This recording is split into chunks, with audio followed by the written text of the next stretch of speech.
कुव्वता इल्ला बिल्लाहिल अलियुल अज़ीम। औज़ु बिल्लाहि मिनश शैतानिर लईनिर रजीम। बिस्मिल्लाहिर रहमानिर रहीम। अल्हम्दुलिल्लाहि रब्बिल आलमीन वस्सलातु वस्सलामु अला सय्यदिनिल अंबिया वल मुरसलीन सय्यदना व नबियना व शफ़ीना अबिल क़ासिम मुहम्मद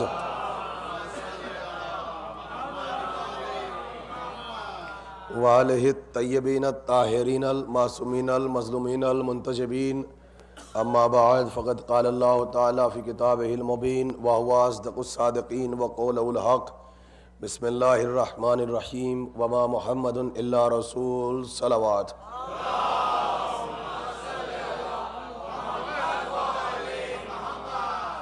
वह अफराद जो बीमार हैं और जिनके लिए ख़ुसूसी से दुआ शफ़ा के लिए कहा है, और बिलख़ुसूस जिनके लिए दुआ कल हुई थी, और हमारे नौए खान रज़ा हुसैन साहब इब्न फ़कीर मोहम्मद साहब, इन सब के लिए मैं दुआ गो हूँ बारगाह इमाम ज़ैनुल आबिदीन अलैहिस्सलातु वस्सलाम में कि अल्लाह इन सब को शफ़ाए कुल्ले सेहत, ज़िंदगी और तंदरुस्ती और तूले उम्र अता फ़रमाए।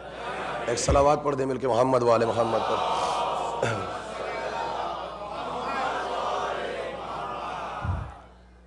ब्रादरान अज़ीज़, मुसलसल आप हजरात की खिदमत में गुफ्तगू का सिलसिला जारी व सारी है, और एक मौज़ूए मुसलसल है जिसके सिलसिले में मैं अपने मारूज़ात को सवाबन और तबर्रुकन आप हजरात की खिदमत में बयान करने की सआदत हासिल कर रहा हूँ। शहज़ादी कौनैन सलामुल्लाह अलैहा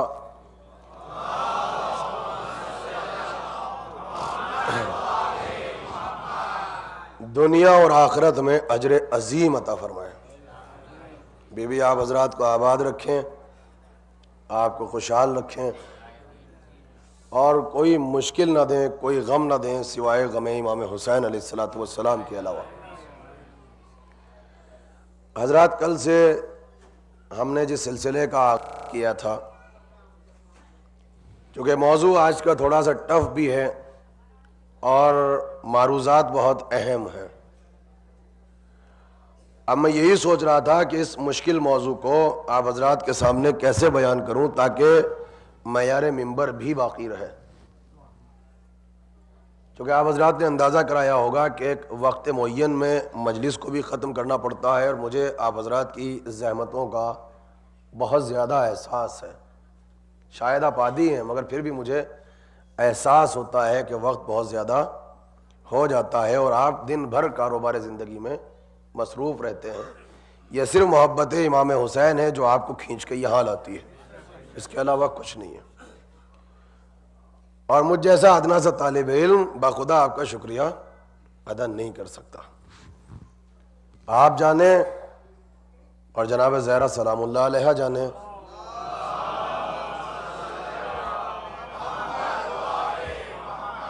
अगर आपके ज़माने में या हमारे बाद अगर हमारे मुल्कों की तारीख़ आज़ादारी लिखी जाएगी, चूँकि तहक़ीक़ मेरा मौजू है, तो मैं इस मिंबर से कह रहा हूँ कि तारीख़ अज़ा उस वक्त तक मुकम्मल नहीं होगी जब तक मैं आपका नाम ना आ जाए। ये चूँकि मेरी नज़र तारीख़ पर है। किसी भी जगह पर इन ममालिक में इस वक्त इतनी ताज़गी के साथ, मोहब्बत के साथ बैठकर ज़िक्र हुसैन को सुनना, और सिर्फ सुनना नहीं है, एक एक जुमले को बर्दाश्त करना, सराहना, हौसला अफजाई करना, आने वाले ज़माने में ये तारीख़ियत का हिस्सा बनेगा। जैसे मैं आपके सामने तारीख़ पढ़ता हूँ, तो एक ज़माने में इसी तरीक़े से हमारी जनरेशन आपकी तारीख़ पढ़ेगी। ये तारीख़ शियत है, जैसे उलमा की तारीख़ है, जैसे आज़ादारी की तारीख़ है, जैसे हमारे अज़ा खानों की तारीख़ है। तो मैं मुसलसल यही सोचता हूँ कि अगर मौजू मुश्किल है तो इसको एक्सक्यूज़ बना के मजलिस के मयार को ख़त्म ना कर दिया जाए। मजमा इल्मी है और ये बुज़ुर्ग हैं, कुछ बातें इनसे सीखा करें। मैं नौजवानों से मुखातिब हूँ। एक ज़माना वो था कि हमारी समझ में मजलिसें नहीं आती थी, और आज का ज़माना वो है कि मजलिसें समझ में आने लगी, तो यानी आहिस्ता आहिस्ता 100% समझ में नहीं आएगा। एक वक्त वो आएगा कि मुकम्मल मजलिस इंशाअल्लाह समझ में आएगी। मगर जब मैंने इन मुश्किलात को रियलाइज़ किया, ये मसला आपका नहीं है, ये हर जगह पर है, बल्कि खुद अगर अपने मुल्क में चले जाएं तो वहाँ पर भी सेम मसला है। तो हम बाज़ खतीबों ने ये रियलाइज़ किया बैठने के बाद कि मयारे मिंबर को तो हम पस्त नहीं होने देंगे। हाँ, हम अपने बयान को डिलीवर करने के लिए अपनी आवाज़ को आसान कर लेंगे, हम अपनी ज़बान को सादा कर लेंगे। और एक दूसरा रास्ता मैंने अख्तियार किया, मैं मुश्किल से चंद मिनट आपके सामने पढ़ता हूं, उसके बाद मैं सिर्फ एग्जाम्पल्स और मिसालें आपके सामने बयान करता हूं, ताकि मेरा मौजू स्टीकर की तरह जहनों में महफूज हो जाए। मगर चंद मिनट आप हजरात को ज़हमत होगी, चूंकि हमारे यहां पर खताबत का यही कॉन्सेप्ट है कि पहले आप किसी भी सब्जेक्ट पर पढ़ें, किसी भी मौजू पर पढ़ें, चाहे तबलीग हो चाहे विलायत, लेकिन आधी मजलिस में इल्मी और गाढ़ी गुफ्तगू की जाए,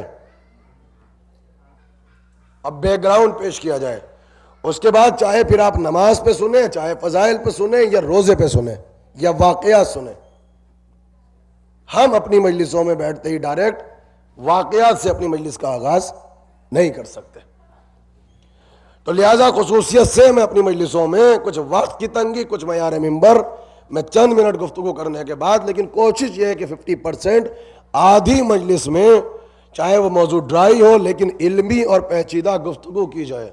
और यही हुआ करता था, और इसी को सुन के हम और आपका कारवां और काफिला यहां तक पहुंचा है, और इसी रस्म को बाकी रखना है। सब्जेक्ट कोई भी यहां से बयान किया जाए, लेकिन गुफ्तगू का ताल्लुक अक्ल से हो और फलसफे से हो। और इसके साथ साथ में तमाम दुनिया के जो रिलीजियन हैं, तमाम जो मकातिब फिक्र हैं, जितने मत हैं, जितनी कॉम्परेटिव रिलीजन स्टडी है, जितने फिलासफर गुजरे हैं, पहले उनका रेफरेंस देकर एक तहकीकी गुफ्तगू की जाए, फिर उससे नतीजे निकालने के बाद चाहे आले मोहम्मद के फजाइल सुने, चाहे तबलीग को सुने। यह है सिलसिला। कल हमने आपके सामने सिर्फ और सिर्फ तारीफ दीन को बयान किया था। दीन किसे कहते हैं? मगर इस्लाम मुसलमान की नजर में नहीं, इस्लाम कुरान की नजर में। इसलिए कि मुसलमानों का इस्लाम और है और आले मोहम्मद का इस्लाम और है। जो मख्तल को मदरसा बनाते हैं उनका इस्लाम और है, और जो मदरसों को मख्तल बनाते हैं उनका इस्लाम और है। जो तलवारों के जरिए इंसानियत का लहू बहाते हैं उनका इस्लाम और है, और जो सिसकती हुई इंसानियत को हयात अता करते हैं उनका इस्लाम और है।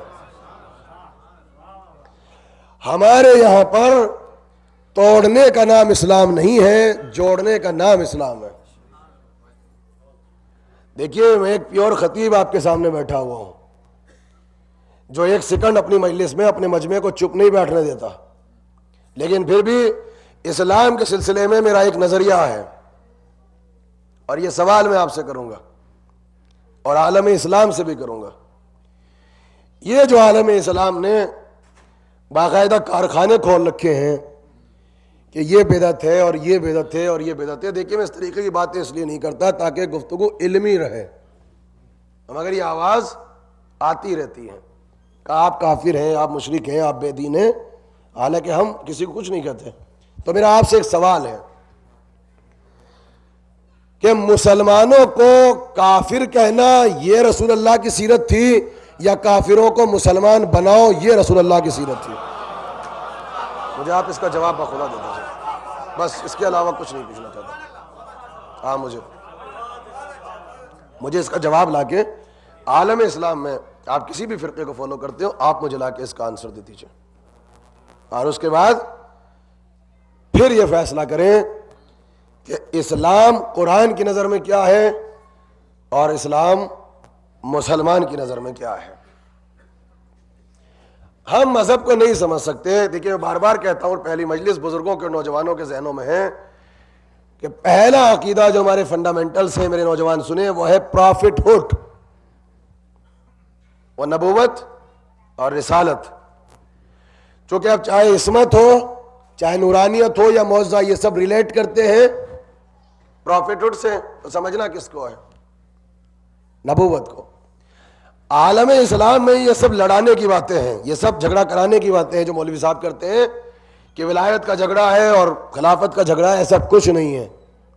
झगड़ा रिसालत का है, इख्तलाफ रिसालत का है। आलम इस्लाम में जो कॉन्सेप्ट डैमेज हुआ वो प्रॉफिटहुड का अकीदा है। देखिए, सबसे पहले प्रॉब्लम्स कहां पे क्रिएट हुई, आप जरा देखें। जब अल्लाह ने पहले पैगंबर को और पहले नबी को और पहले प्रॉफिट को इस कायनात में भेजा, मैं अपने बच्चों से मुखातिब हूं, चूंकि मौजूद मुश्किल है, अब मुझे सिर्फ, बस मेरी गुफ्तगू खत्म है यहां पर, अब सिर्फ एग्जाम्पल और मिसालें, इसीलिए कहता हूं सिर्फ 5 मिनट आप हजरात मुझे सुना करें। इसके बाद तो मेरी मजलिस में सिवाय मिसालों के कुछ भी नहीं है, चूंकि मैं किताबों से नहीं पढ़ता, फिर मैं जिंदगी से पढ़ता हूं। किताब से मैंने इतना पढ़ दिया आपको। अल्लाह ने जब हजरत आदम को जमीन पे भेजा तो ऐलान क्या किया था? इन्नी जाइलुन फिल अर्ज़ खलीफा, ए आदम, हम तुम्हें जमीन पे खलीफा बनाने वाले हैं। भाई इतना सा ऐलान है कुरान में, इसके अलावा कुछ नहीं है। यानी खिलाफत अल्लाह ने दी हजरत आदम को, खिलाफत देने के बाद अल्लाह ने जमीन पे भेजा। अब आगाज गुफ्तगू, वो जो पैगंबरों के अजली दुश्मन थे, जो पुराने दुश्मन है पैगंबरों के, उन्होंने हमारे के यहां आकर कम्युनिटी में ये प्रोपेगेंडा किया कि देखा आदम निकाले गए। चले गए, ये कोई भी किताब पढ़ लीजिए आप, आदम निकाले गए। यही कह दिया जाता है ना कि आदम को जन्नत से निकाल दिया गया, आदम को आसमानों से निकाल दिया गया। तो कौन सी किताब में आपने ये पढ़ा कि आदम को जन्नत से निकाला गया? देखिए, हमारे यहां पर रिसालत का कॉन्सेप्ट बिल्कुल मुख्तलिफ है। यह अकीदा किसी के पास नहीं है, यह अकीदा सिर्फ हमारे पास है। किसने कहा आपसे कि आदम को निकाला गया? कौन सी किताब है भाई? कौन सा कुरान है? कौन से मदरसे में पढ़ा तुमने? कहा वो साहब पूरा वाकया है ना कि तर्क औला हुआ था और उसका तर्जुमा भी इन्होंने गुनाह कर दिया। तर्क औला हुआ और निकाले गए। तो आइए, हमारा आपसे क्वेश्चन है जो जाफी सेंटर में बैठे हैं कि अगर तर्क औला ना होता तो क्या फिर जमीन पे ना आते? देखिए भाई, मुंह से बोलिएगा। मैं सिर्फ अपने बच्चों की खातिर जबान आसान करके एग्जाम्पल बनाता हूं और आपके सामने पूरी रात में एक सेकंड नहीं सोता मैं, जबकि पूरे साल तैयारी करते, लेकिन फिर भी अपना खून जिगर थियसिस जो रात भर पढ़ता हूं वो आपके सामने पेश करता हूं। अगर तर्क औला ना होता तो क्या आदम ना आते? तो यहां पे मुसलमान मसला के साहब, वो तो अगर तर्क औला ना होता तो फिर भी आते। तो फिर आप क्या कहते? फिर आप क्या कहते? आप मुझे ईमान से बताइए कि आपका जो बिजनेस है डेयरी क्वीन का बिजनेस है, ये रात ही बाज हजरात यहां पर ऐसे होंगे कि जिनका एक ब्रांच जो है वो मेन ब्रांच ऑफिस है और उसके बाद उनके पास उसकी ब्रांचेस होंगी 10 या 12। ये सब होता है कि अल्लाह जब तरक्की देता है तो एक की 10 खुदा देता है। अब आपको जरूरत है वर्कर्स की और आपने न्यूज़पेपर में ऐलान भी किया, देखिए बिल्कुल कुरान से रिलेट कीजिएगा, कहा हमें वर्कर की जरूरत है और हम उसको अपॉइंट करना चाहते हैं। कहां के लिए? ह्यूस्टन के लिए। हमने वहां पर अपनी ब्रांच खोली है, किसी शहर में होगी ना, आपके आसपास के शहरों में, और फला तारीख में आइए, आपका इंटरव्यू होगा, हमारे हेड ऑफिस में आइए और यहां पर होगा सिलेक्शन। ये पहले ही दिन बोला, यहां होगा सिलेक्शन और जब सिलेक्शन हो जाएगा तो विद पे हम आपको यहां पर 2 या 3 हफ्ते ट्रेनिंग भी देंगे। एक साहब आए इंटरव्यू के लिए, उनका सिलेक्शन हुआ, 2 हफ्ते ट्रेनिंग भी की, सब लोग खुश हो रहे थे सेंटर में कि उनकी जॉब लग गई, माशाल्लाह से बड़ी प्यारी जॉब लगी है इतनी दुआओं के बाद। जब 3 हफ्ते का प्रोसेस पूरा हुआ, अब उनको लेटर दिया कि जाइए आप ह्यूस्टन। अब कुछ अपराध वहां पे रहते थे जो इनसे अदावत रखते थे, उन्होंने प्रोपेगेंडा किया, देखा निकाले गए।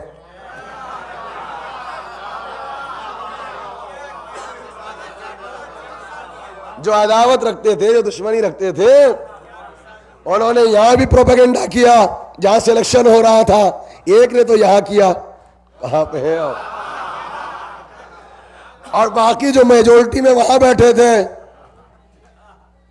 उन्होंने यहां पर यह प्रोपेगेंडा किया, देखा निकाले गए, निकाले गए। आप ईमान से बताइएगा, कब कहा था कि हम आपको यहां अपॉइंट करेंगे, यहां सिलेक्शन होगा, अपॉइंट कर रहे हैं आपको वहां के लिए, तो मुझे बताइए निकाले गए या चार्ज देके भेजा गया? अरे कहां पे हो भाई? अरे जाफरी सेंटर वालों, आपकी समातों में मेरी जान कुर्बान। भाई देखिए भाई, समातें ऐसी बुलंद करें कि बाखुदा मुख्तलिफ कोनों पे बैठ के मजलिसें सुनी जा रही है नेट से, और लोग मुझे 11 बजे कर रहे हैं, और मैं उतरता हूं मिंबर से, और मेरे पास जो मैसेजेस आए, आज तो किबला बैठे हुए थे, तो वहां पे यह था कि हमने इतना बेदार मजमा इतनी आसानी से नहीं देखा। बाखुदा उन्होंने तारीफें की, किबला बैठे हुए थे, कहा ऐसा मजमा कि हर हाथ उठा हुआ था, और रात कैफियत भी यही थी, ऐसा लगता था कि वाकई मौला मौजूद थे। तो आप ईमान से बताइए, निकाले गए या चार्ज देके भेजा गया? मुझे कुरान की कोई आयत ला के दो जहां पर यह लिखा हो कि इन्नी जायलुन फिल जन्नत खलीफा। अरे कहां पे बैठे हैं भाई? ए आदम, हम तुम्हें जन्नत में खलीफा बनाने वाले हैं। रोज़े अव्वल ही क्या कहा था तरके औला से पहले? इन्नी जायलुन फिल अर्ज़ खलीफा, बना ही जमीन के लिए रहे हैं, और लफ्ज़ खलीफा कह रहे हैं, तो निकाला जा रहा है या चार्ज देके सलावत पढ़ देना बल्कि मोहम्मद वाले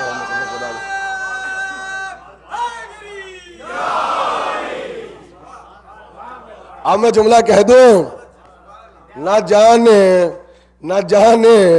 कौन कहां से निकाला गया है, जो अपने निकलने का बदला नबूवतों से ले रहा है। मौला सलामत रखिए। पैदा देखिए देखिए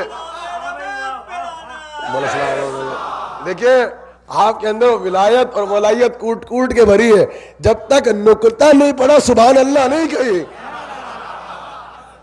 तो मैं आपके मिजाज को जानता हूं। तो ये है अज़ाली दुश्मन। तो हमारे यहां पर प्रॉफिट का कॉन्सेप्ट ये नहीं है। हमारे यहां रिसालत का अकीदा नहीं है कि निकाले गए।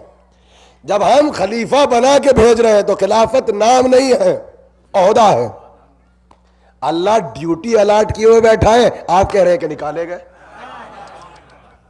वो ड्यूटी अलाट किए बैठा है, आप कहते निकाले गए। अब आए जमीन पर। थोड़ा सा सिलसिला में आज पढ़ूंगा। मुझसे मेरे बरादर अजीज मेरे रिजवान भाई ने यह दरखास्त की थी, और दरखास्त रखती है हुक्म का दर्जा, कि आप एक दिन शजरा पढ़ दीजिएगा जुलजना का। तो जरा सा ये मैं पढ़ूंगा, लेकिन जैसे जैसे मौजू वहां तक पहुंचेगा, लेकिन एक एग्जाम्पल यहीं पर आ जाएगा। अभी थोड़ी देर आप इंतजार करें, इंतजार हुक्म परवरदिगार है। अब आए जमीन पर। जब जमीन पर आए तो अब चली नस्ल इंसानी। अब हुए 2 बेटे, एक काबिल एक हाबिल। अब हमारे के यहाँ बच्चों को अक्सर छेड़ा जाता है, कहे बताओ तुम काबिल की नस्ल से हो या हाबिल की नस्ल से हो? तो जो हजरात यहाँ पढ़े लिखे बैठे, नौजवान बैठे, मजलिसों में आते हैं, उन्होंने कहा कि ना हम हाबिल की नस्ल से ना काबिल की नस्ल से। दूसरे बेटे हजरत शीस, अच्छा शीस की नस्ल से है तभी तो शिया है। अरे कहाँ बैठे हो भाई, कहाँ देखिए। लेकिन जानते सब है, फिर छेड़ते हैं किसकी नस्ल से हो, किसकी नस्ल से हो। तो मैंने बच्चों से कहा ये जवाब मत दिया करो, जवाब ये दिया करो कि इसमें एक था कातिल, एक था शहीद। तो जिनकी नस्लों में कातिल मिले वो कातिल की नस्ल से है, जिनकी नस्लों में शहीद मिले वो शहीद की नस्ल से हैं। ये सिंपल थ्योरी है बच्चों के लिए, ये बिल्कुल simple to the point, sticker की तरह मिसालें चिपक जाए। अब आपके सामने सिलसिला है कि काबिल ने हाबिल को कत्ल किया, और ये कुरान मजीद में वाक़या है। हजरत आदम उस वक्त वहां पर मौजूद नहीं थे। जब आए तो आगे पूछा कि बताओ कि हाबिल कहाँ है? तो ये आदम को देख के भागा और दूर जाके खड़ा हो गया। तो आदम को पता चला कि हाबिल शहीद हो गए। तो कब्र पे गए। तो तारीख क्या कहती है, तफसीर को जाके पढ़े कि जब गए तो रोते हुए गए। शहीद की कब्र पे जब पहुंचे तो आदम रोए, मगर जब कब्र से उठे तो कातिल पे लानत भेजते हुए उठे। जब आए तो रोते हुए आए, और जब आ गए तो कातिल पे लानत भेजी। पहले ही दिन, अभी आगाज दुनिया है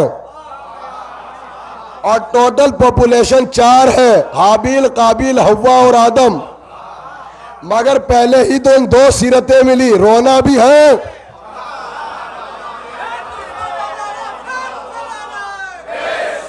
भाई सुनिएगा, और कातिल पर लानत भी है। मैंने हजरत आदम से पूछा, ए अबुल बशर, ये आप क्या कर रहे हैं? कहा क्यों ना करें? कहा इसलिए ना करें, आप जो करेंगे वो अमल आदमियत की दलील बनेगा। भाई कहां पे भाई, बहुत आसान गुफ्तगू है। आप जो करेंगे वो अमल आदमियत की दलील बनेगा। क्या वही तो बताना चाहता हूं कि आदमी कौन है, का मसला क्या है? का सुनो भाई, समझदार बाप वो है जो अपनी जिंदगी में मीरास को तकसीम कर दे। ये शरीयत का मसला भी है, ताकि मरने के बाद फसाद ना हो। तो मैं अपनी जिंदगी में मीरास को तकसीम करके जा रहा हूं। आज से शहीद के हिस्से में आंसू आएंगे, कातिल के हिस्से में लानत।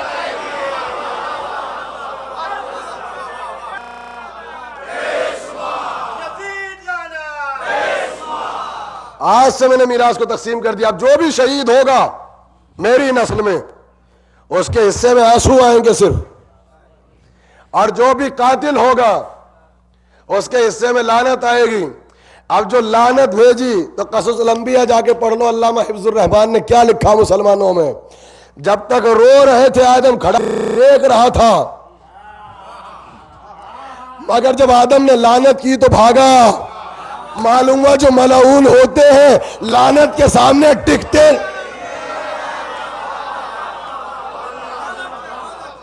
अब मैं अपने मिजाज तक आ चुका हूं, चूंकि 6 मुहर्रम की शब हो चुकी है। अब सुनिए, हमारा सवाल यह है कि ये जो सारा सिलसिला हुआ, पस मंजर में आए भाई, ये कत्ल हुआ क्यों? बिल्कुल आपके मुल्क से मिसाल दूंगा मैं, आपके शहर से मिसाल दे दूंगा। यह कत्ल क्यों हुआ? देखिए, आपको सिर्फ और सिर्फ किसी बात पे झगड़ा नहीं करना है, उस पहले मर्डर केस की एनालिसिस करनी है। अगर तारीख का पहला मर्डर केस समझ में आ गया तो तारीख का आखिरी मर्डर केस खुद समझ में आ जाएगा। आप पहला समझ लीजिए। क्यों? क्योंकि बाद में बहुत से फैक्टर काम करेंगे।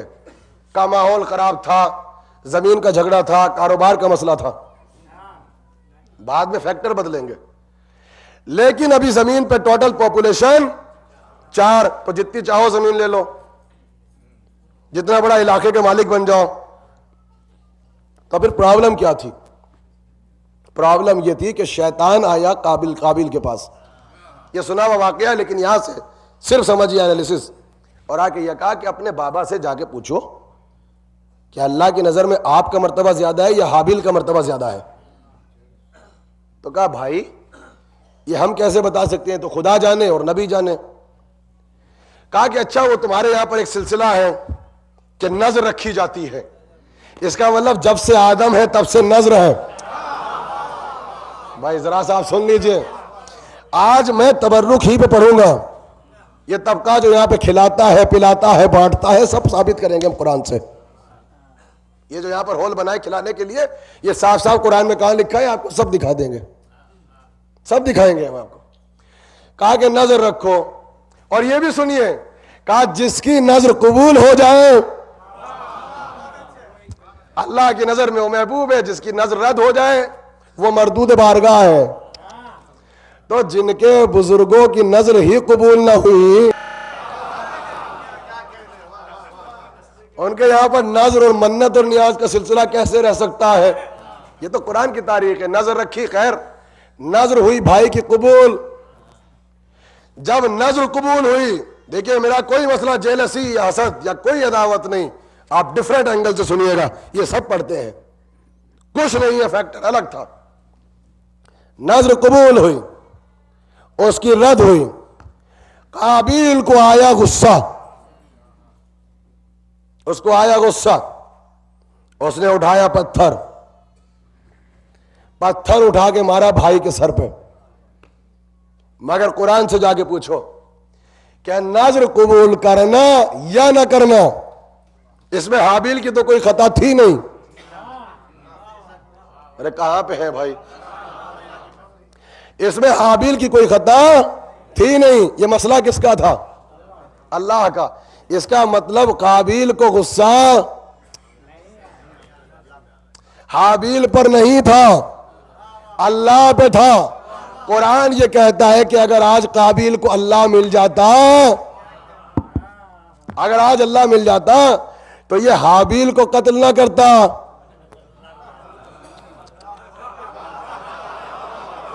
यही कुरान का फलसफा है। ये हाबिल को कत्ल ना करता, ये किसको कत्ल करता? ये ह्यूमन साइकोलॉजी भी है। अल्लाह को कत्ल करता, क्योंकि अल्लाह तो मिला नहीं, तो अल्लाह पे आया हुआ गुस्सा हाबिल पे उतारा। तो कुरान ने पहले दिन हमको बताया कि असल में कातिल को गुस्सा आता किसी पे है?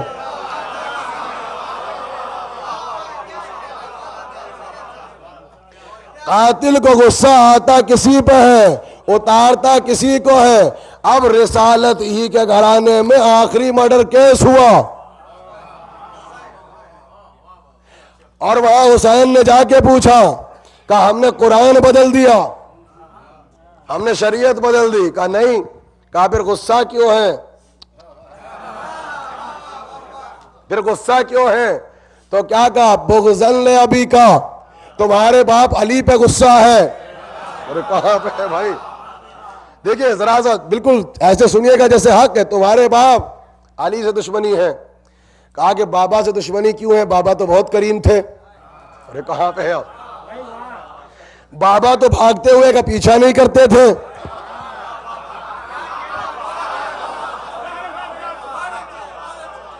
बाबा तो कभी किसी पे तलवार नहीं उठाते थे, नियत पे हमला नहीं करते थे। कहा नहीं, वो असल में जब हमारे अजदाद मोहम्मद को कत्ल करने आते थे, भाई सुनिएगा, मौला सलामत रखे, मौला आबाद रखे आपको, जैसे आप सराहते हैं, जैसे आप नवाजते हैं, जैसे आप दाद देते हैं, जैसे आप हौसला अफजाई फरमाते हैं, हबीब इब्ने मज़ाहिर की तरह अल्लाह आपको जवानी अता करे। सलावत पढ़ दे मिलके मोहम्मद वाले मोहम्मद पर।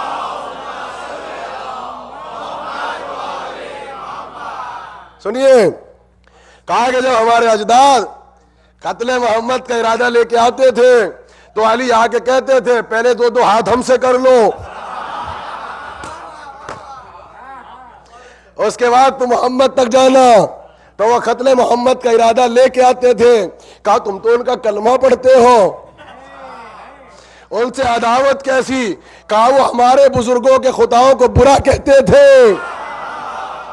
मालूम हुआ करबला में असल में गुस्सा हुसैन पे नहीं था, गुस्सा अल्लाह पे था। यजीद को अल्लाह तो मिला नहीं, हुसैन को कत्ल कर दिया। अल्लाह पे आया हुआ गुस्सा था जो हुसैन पे उतारा जा। अरे सलावत पढ़ दे मिलके मोहम्मद वाले मोहम्मद पर। यह है कुरान।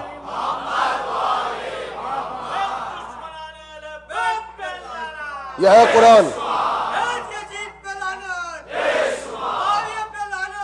बेशुमार ये आपने देखा, ये एनालिसिस कुरान से है। मैंने कोई रिवायत नहीं पढ़ी कि कल ये कहे।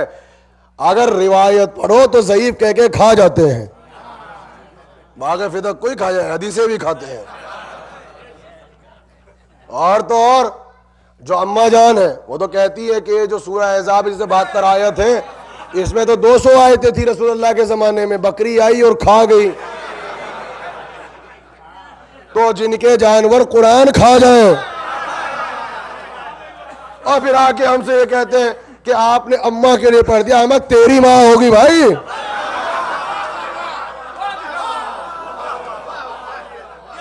का अम्मी जान की रिवायत है तो आपकी अम्मी जान की रिवायत है। अम्मी जान ही की रिवायत पड़ी है कि सूरह अहज़ाब को तो बकरी खा गई, तो अम्मी जान की रिवायत है भाई, तारीख में लिखी हुई है। अब हम आपसे पूछते हैं, देखिए हमारे के यहाँ वहाँ गुजरात में अहमदाबाद में, मैं वहीं से बच्चों को मिसाल दे दूं, क्योंकि हमारे जिस मोहल्ले में रहते हैं वहाँ पे एक मरतबा ये आवाज़ उठी कि पता नहीं एक आदमी कहाँ से आ गया, ना उसका अता पता, ना नाम पता, ना शजरा, ना हस्बो नसब, और पूरे मोहल्ले के बच्चों को उसने ख़राब कर दिया आके। तो ये कैसी हमारे यहाँ रोज़ होते हैं माहौल ख़राब करने वाले। का शराब भी पिलवाता है, जुआ भी खिलवाता है, भत्ता भी लेता है, हफ्ता भी लेता है, सब करता है। इसकी वजह से सब परेशान है। तो जब परेशान थे, एक दिन क्या हुआ, अता पता इसका कुछ नहीं था, इसका हुआ किसी से वहाँ झगड़ा और इसने उसका कर दिया कत्ल। अब पूरा मोहल्ला वहाँ खड़ा हुआ देख रहा था, आई विटनेस थे, आई विटनेस। तो उन्होंने पुलिस को कॉल किया, वहाँ पे पुलिस आ गई। तो जिस वक्त ये सब हो रहा था तो उसके हाथ में असल में वो खंजर था जिससे खून निकल रहा था बाकायदा। तो सबूत भी थे, आई विटनेस भी थे, पुलिस ने अरेस्ट किया, अरेस्ट करके ले गए। अब होता है लीगल प्रोसेस कोर्ट में जाकर। वो जब लीगल प्रोसेस पूरा हो गया तो 2 या 3 महीने के बाद न्यूज़पेपर में तलाई कि उसको फांसी हो गई। यही होता है। उसी दिन उसी मोहल्ले में एक मर्डर केस और हुआ, और वो जो मर्डर केस हुआ तो चाकू वहां भी उस कातिल के हाथ में था, और पूरा मोहल्ला देख भी रहा था, सब आई विटनेस थे, लाश पड़ी हुई थी और पूरे जिस्म पे खून की छींटें थी। और पुलिस आई और पुलिस ने आके ऐसे ही अरेस्ट किया, और ये डिनाई नहीं कर सका कि मैंने कत्ल नहीं किया है, इसने एक्सेप्ट किया। ये मैं कुरान से पढ़ूंगा बाद में, सब इसने एक्सेप्ट किया।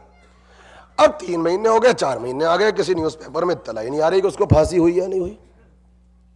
हमने जाके पूछा भाई क्या हुआ, कहा वो केस चल रहा है लोअर कोर्ट में। कहा क्या हुआ, कहा हार गए, फांसी की सजा हो गई। मैंने कहा फांसी दो, कहा कि नहीं, वो लोअर कोर्ट से निकाल के वो तो सुप्रीम कोर्ट में जाके उन्होंने अपील कर दी है, हाई कोर्ट में पहुंच गए लड़ने। अच्छा, वहां पे भी जज ने यही कहा कि जब सारे सबूत हैं तो बचेगा कैसे, वहां से फैसला हुआ। हमने कहा फांसी दे दो। कहने लगे मियां वो तो वहां सुप्रीम कोर्ट पहुंच गए दिल्ली, उसके वारिस वहां पहुंच गए, और वहां जाके देखो वह क्या हो रहा है। अब जो हम गए तो वहां पैसे से गवाहों को खरीदा जा रहा है, अखबार के रिपोर्टर्स को खरीदा जा रहा है, वकीलों को खरीदा जा रहा है, फैसला करने वाले जजेस को खरीदा जा रहा है। हमने कहा ये क्या हो रहा है भाई। अब वहां से भी फैसला वही हुआ, ये कातिल है, इसे सजा दो। तो हमने कहा अब तो दे दो। तो वो सदर के पास जो राष्ट्रपति थे, अब वहां रहम की भीख लेके पहुंच गए, कहा माफ कर दो। मैंने वहां मोहल्ले के मौलवी साहब से जाके पूछा, मौलवी साहब एक बात समझ में नहीं आई, एक ही वक्त एक ही मोहल्ले में 2 मर्डर केस हुए, दोनों अरेस्ट हुए, दोनों ने डिनाई नहीं किया, हथियार पकड़ा गया, मगर पहला विदिन ए मंथ, पहले ही दिन फांसी के फंदे पर चढ़ गया, इसको अभी तक फांसी नहीं हो रही। तो मौलवी साहब कहने लगे कितनी बड़ी मजलिसें पढ़ते हैं, इतनी छोटी सी बात समझ में नहीं आई। हमने कहा वो क्या मसला है। कहा वो जो पहला था वो बेचारा जिसे कहते हैं लापता किस्म का आदमी था, वो लावारिस किस्म का बंदा था। जब कानूनी प्रोसेस पूरा हो गया तो उसको फांसी के फंदे पर चढ़ा दिया। हमने कहा इसका क्या होगा, कहा इसके तो सारे वारिस जिंदा हैं, ये तो कयामत तक लड़ते रहेंगे कि शायद बच जाए।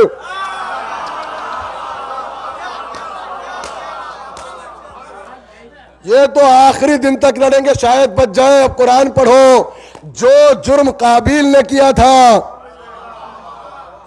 वही जुर्म यजीद ने किया, मगर काबिल को पहले ही दिन लानत की सूली पर लटका दिया। यजीद का पूरा खानदान जिंदा है, ये सुबह कयामत तक लड़ेंगे, शायद यजीद बच जाए।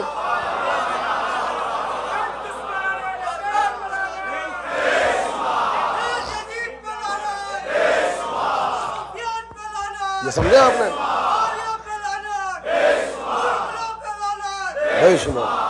यह है सिलसिला, इसका पूरा कबीला जिंदा है, मालदार लोग हैं, साहिब सरवत हैं, इनके पास मीडिया है। ये सुबह कयामत तक लड़ेंगे कि शायद बच जाए। देखिए, हालांकि बच्चे का नहीं, हमारे क्या मोहल्ले में दो बूढ़े लड़ रहे थे, तो एक ने कहा पिनक के, कहने लगा कि खुदा करे तू मर जाए। वो दूसरे होशियार थे, वो हंसने लगे, कहने लगे मैं तुम हंसे क्यों? कहने लगे कि तेरे कहने से मरने का तो नहीं, मगर ये पता चल गया तू दिल से क्या चाहता है। ये जो मुसलमान कहते हैं खता इज्तिहादी, शायद बच जाए, बचेगा तो नहीं, मगर हम समझ गए औलाद जिंदा है।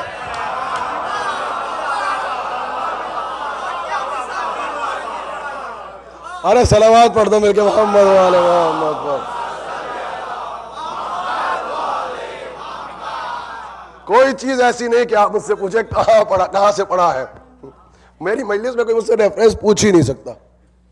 मैं ऐसा काम ही नहीं करता कि आप आगे पूछे कहां से पढ़ा है। आपके घर से पढ़ा है, जाओ जाके पूछ लो, जिंदगी से पढ़ा है।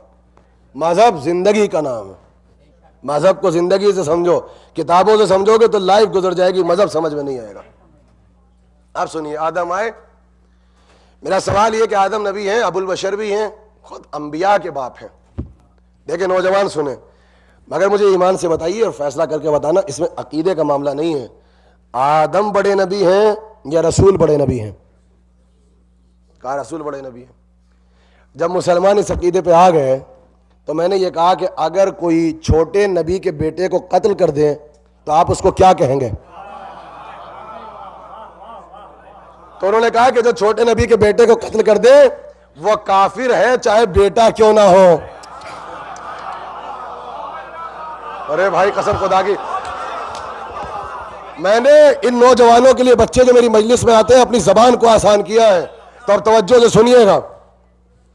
है कहा कि कोई छोटे नबी के बेटे को कत्ल कर दे वो काफिर है, चाहे बेटा क्यों ना। अरे जिया भाई आ गए, अस्तगफुरुल्लाह। आइए तशरीफ लाइए, सलावत पढ़ दे मिलके मोहम्मद वाले मोहम्मद पर। बिस्मिल्लाह बिस्मिल्लाह बिस्मिल्लाह। आप तशरीफ लाइए, आप तो मौला के आज़ादार हैं, नौहे खान है, आप तारीख शियत का हिस्सा है। बिस्मिल्लाह, आप तशरीफ लाइए, मैं शुक्रगुजार हूं।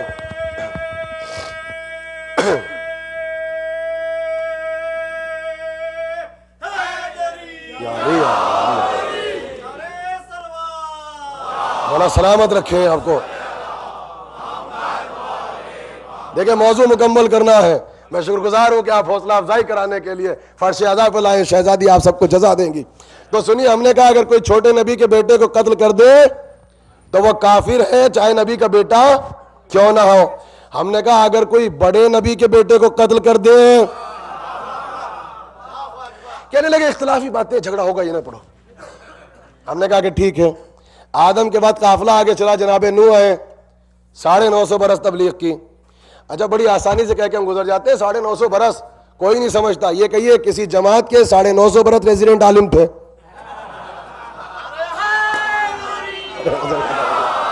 अब समझ में आया, अब समझ में आया। हम लोग जो रेजिडेंट आलिम होते हैं 5-10 साल में ठेक आ जाता है, तो 950 बरस। हमने कहा लेकिन एक बात बताओ, नूह ने 950 बरस तबलीग की, रसूलुल्लाह की टोटल जिंदगी 40 साल के बाद खामोश और 23 बरस रिसालत। ये बताओ बड़ा कौन? कहा नूह छोटे नबी, हमारे सरकार बड़े नबी। तो हमने कहा कुरान लेकर आओ, लेकर आए। हमने कहा अगर कोई छोटे नबी के सफीने को छोड़ दे तो तुम उसको क्या कहोगे? कहा वो काफिर है, चाहे बेटा क्यों ना हो। तो मैंने कहा अगर कोई मुसलमान बड़े नबी के सफीने को, कहा भाई यही छोड़ दो, झगड़ा होगा, ये नहीं पढ़ो, ये इख्तिलाफी बातें हैं। काफिला आगे बढ़ा, रसूल अल्लाह के भी जद्दे अमजद हैं हजरत इब्राहिम। हमने कहा कि जद्दे अमजद तो है, मगर ये बताओ कि इब्राहिम बड़े हैं या सरकार? कहा भाई बड़े तो सरकार ही हैं। तो मैंने कहा हमारे सामने जरा सा हजरत इब्राहिम का इंट्रोडक्शन कराए, वो कौन है? कहा वाकया नहीं सुना आपने, वो जो आग में गए थे, वो जो आग में गए थे, किसके लिए गए थे? तहफ्फुज़ रिसालत के लिए। क्यों गए थे आग में? तहफ्फुज़ वहदत के लिए गए, आने वाली रिसालत और विलायत और इमामत के तहफ्फुज के लिए आग में गए। हमने कहा आग ने जलाया? कहा भी दादी रास्ते में पहुंचे थे कि एक मरतबा जिब्राइल ने आके काफिले को रोका। हजारों मरतबा सुना होगा मगर मैं नुक्ते में पढ़ता हूं। कहा अल्लाह के खलील मदद की जरूरत है? जवाब ना हाँ में दुरुस्त था, जवाब ना में दुरुस्त था, सवाल नाजुक था, वक्त कम था। अगर कहे कि नहीं तो बंदे को ज़ेबा नहीं देता, और अगर कहे कि हाँ तो अल्लाह पे भरोसा नहीं। बस एक जुमला कहा मदद की जरूरत तो है मगर तुझसे नहीं। भाई सुनो, ये सब ने सुना।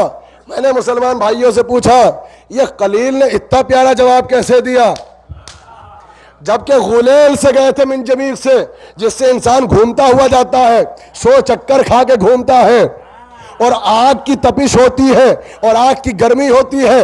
ये इतना प्यारा जवाब कैसे दिया? कहने लगे प्रॉब्लम क्या है? दिमाग नबूवत का कमाल था।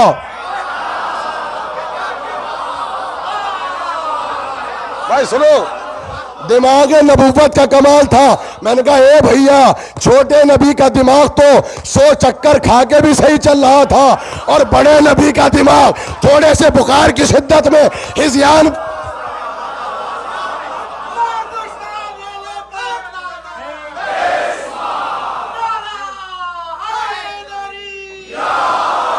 हाथ बुलंद करके, हाथ बुलंद करके, हाथ बुलंद करके, हाथ बुलंद करके, नारे हैदरी, हाथ बुलंद करके, हाथ बुलंद करके, या अली मौला सलामत रखे, मौला आपको आबाद रखे, मौला आपको खुशहाल रखे, मौला आपकी परेशानी को दूर फरमाए,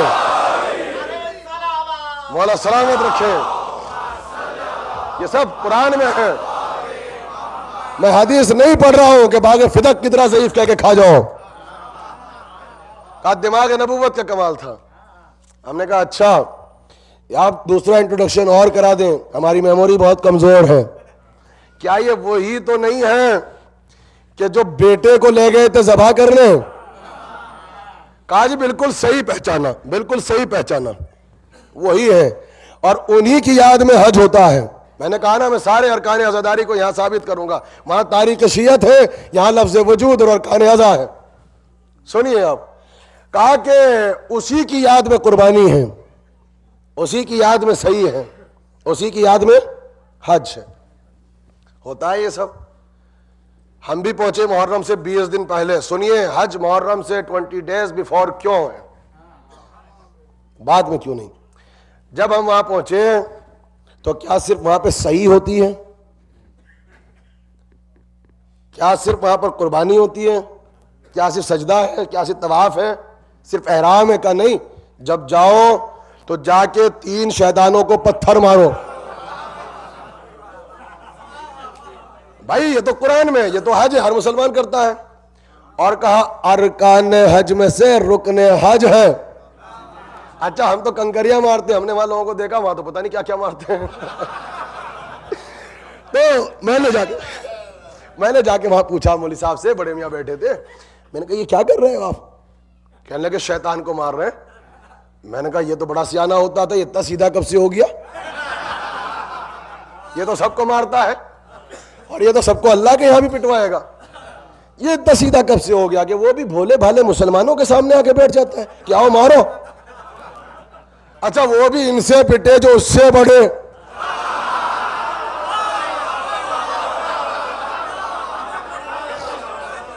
बड़ा सोचे आप। कहने लगी नहीं आपने फलसफा नहीं समझा। मैंने कहा क्या नहीं समझा? कहा शैतान नहीं है, यहां बहकाने की कोशिश की थी। कहा है मालूम है तो आप भी लकीर के फकीर हो और हमसे कहते हैं कि ये शिया क्या है, ये शिया क्या है। मैंने कहा कभी काबे में गया है जब हज करने के बाद? कहा बिल्कुल गया हूं। कहा वहां पे एक लकीर नजर आती है? कहा नजर आती है। हमने कहा लकीर के उसी फकीर को शिया कहते हैं। अरे आओ, आओ। हाथ उठा के, हाथ उठा के, हाथ उठा के, हाथ उठा के, हाथ उठा के,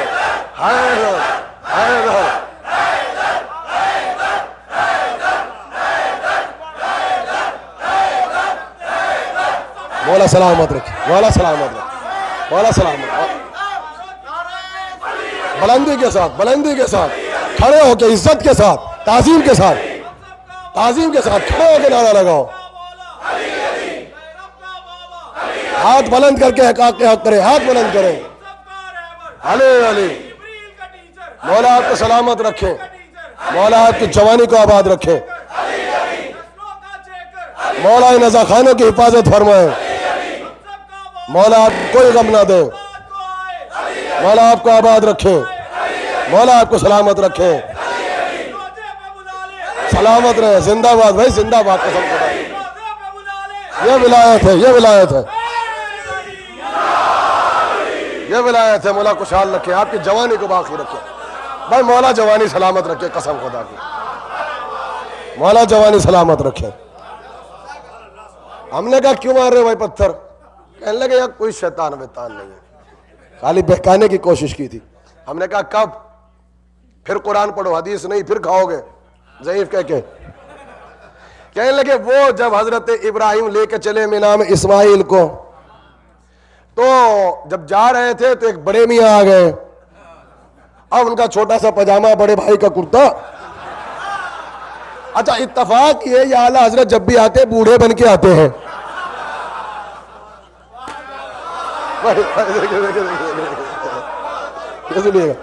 अच्छा हमारे यहाँ इसीलिए बुढ़ापा नहीं है, ये जो बुजुर्ग बैठे हमारे यहाँ ज़ईफ ही है, हमारे यहाँ बुजुर्गी है, हमारे यहाँ तो बुजुर्गी है, हमारे तो बुढ़ा ही नहीं है, हमारा तो सरदार जवान है, जन्नत भी जवान है।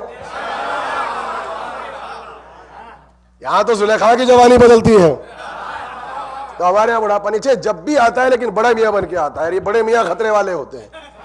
अच्छा आगे पहुंचे कहाँ? बच्चे के पास कि हम बहका देंगे। हमेशा अली से भी वही पिटा है जो उनको बच्चा समझता है, पिटता वही है जो उनको बच्चा समझता है। कहा भैया कहाँ चले? कहने लगे वो बाबा ने ख्वाब देखा है कि हमें ज़बह कर रहे हैं, तो हम ज़बह करने जा रहे हैं। कहा जिब्राइल आए थे? कहा वो तो नहीं आए थे। कहा अल्लाह मियां आए थे? कहा वो भी नहीं आए। कहा फिर तुम्हें कैसे पता? कहा बाबा ने कहा ख्वाब देखा है। कहा कैसी बातें कर रहे हो, बाबा तो बूढ़े हो गए, इनका तो दिमाग चल गया। जैसे ही ये कहा उठाया पत्थर, कहा मैं तो तुझे पहचान गया, तू तो शैतान है। मैं कहूंगा हजरत इस्माइल आपने कैसे पहचाना, आप तो बच्चे। और मुसलमान तो ये कहते हैं बच्चा तो बच्चा ही होता है, चाहे नबी हो या इमाम। तो आपने पहचाना कैसे? बहस उठेगी। कहा शैतान को पहचानने के लिए नबूवतों की जरूरत कोई है? नबूवतों की जरूरत कोई है? कहा फिर पहचाना कैसे? कहा देखा नहीं, दिमाग पैगंबर पे शक कर रहा है।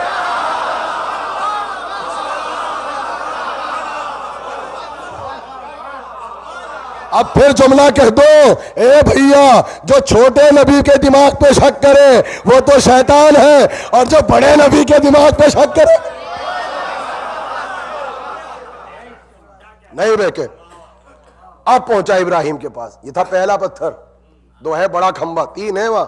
अच्छा है भी तीन, सबसे बड़ा उससे छोटा उससे। अच्छा ये समझिए कि यहां जो मजलिस हुई है इससे 20 दिन पहले हज हुआ है। पहले वहां बुलाया, क्यों बुलाया था? कि यहां आके तुम सच्चे पक्के खरे अज़ादार बन के जाओ। अब समझ में आया, जब जाते हो तो हाजी होते हो, जब पलटते हो तो पाजी होते हो। वो सब छीन लेता है हजर अस्वद, चूंकि अज़ादार बन के नहीं पलटते हो, पाजी बन के पलटते हो। तो वहां पहुंचा का हुजूर ये क्या हुआ? कहा हम ज़बह कर रहे हैं। कहा अल्लाह मियां आए थे? कहा नहीं। कहा फिर कैसे पता? कहा ख्वाब में देखा। कहा कैसी बातें करते हो, ख्वाब पे ही मान ले आए। कहा पहचान गया मैं तुझे। हजरत इब्राहिम आपने कैसे पहचाना? कहा ख्वाब मासूम पे शक कर रहा है। अरे अपने अकीदों को पहचानो, कसम खुदा की अकीदा क्या है? मासूम का ख्वाब भी नकल नहीं है, असल है। अच्छा, ना बेटा बहका ना बाप बहका, वही सीरत। चलो बीवी के दरवाजे पर वही सीरत है, जाके घंटी बजाई बेल का, कौन का, इससे क्या मतलब, ये बताइए कलील कहाँ है। कहा जब कलील को पूछा है तो गए हैं अपने दोस्त के यहाँ, गलत क्या कहा।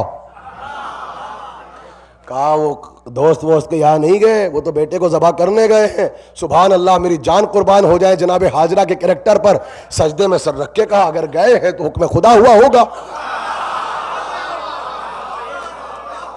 हमसे कहते हैं हम अम्मा को नहीं पढ़ते, अम्मा देखो मिंबर से पढ़ रहे, मगर शर्त यह है अम्मी जान ऐसी हो, शर्त यह है।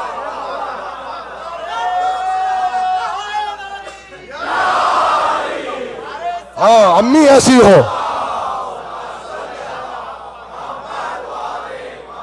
वरना एक मैया हमारे यहाँ भी है जहां से आप आए, गंगा मैया। हाँ, एक मैया हमारे यहाँ पर भी जहां से आप आए, उसे भी कहते हो गंगा मैया। और जितनी जबरदस्ती की माएँ होती है, नुकसान पहुंचाती है। और उसको देख लीजिए, अक्सर उस अम्मा को जो हिंदुस्तान में गुस्सा आ जाता है तो वो फलान के आ जाती है, बांध तोड़ के बाहर निकल जाती है। और जो बच्चे वहां खड़े होकर रोज पूजा करती है, सैलाब की शक्ल में उन्हीं को खा जाती है। जिसको अम्मा कहते हैं वही खा जाती है। तो जो समझदार हुकूमत होती है, उसने एक काम किया कि अम्मा को घर में बिठाओ।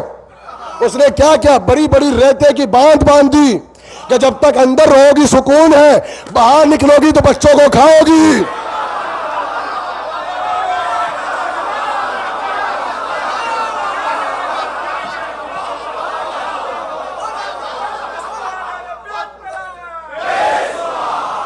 है तो समझदार हुकूमत बांध बांधती है। कहा क्यों, का जब तक अम्मा घर पे हो, बच्चों के घर सलामत है। अब समझ में आया कि या तो घर चली जाओ वरना तलाक दे दूंगा। ये हुकूमत थी जो अम्मा को उसकी हद बता रही थी।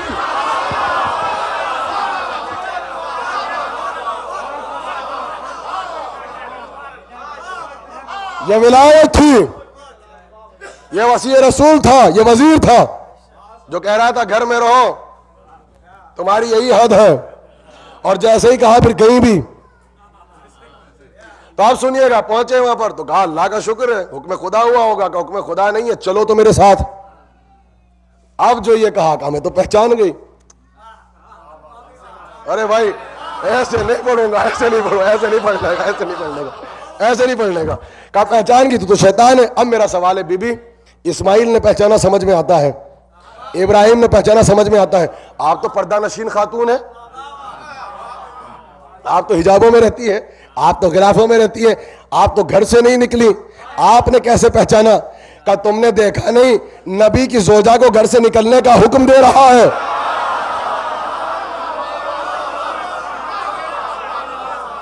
नबी की जोजा को घर से निकलने का हुक्म दे रहा है। तो है भैया, जो छोटे नबी की बीवी को घर से निकाले वो तो शैतान है, और जो मोहम्मद की जोजा को घर से निकाले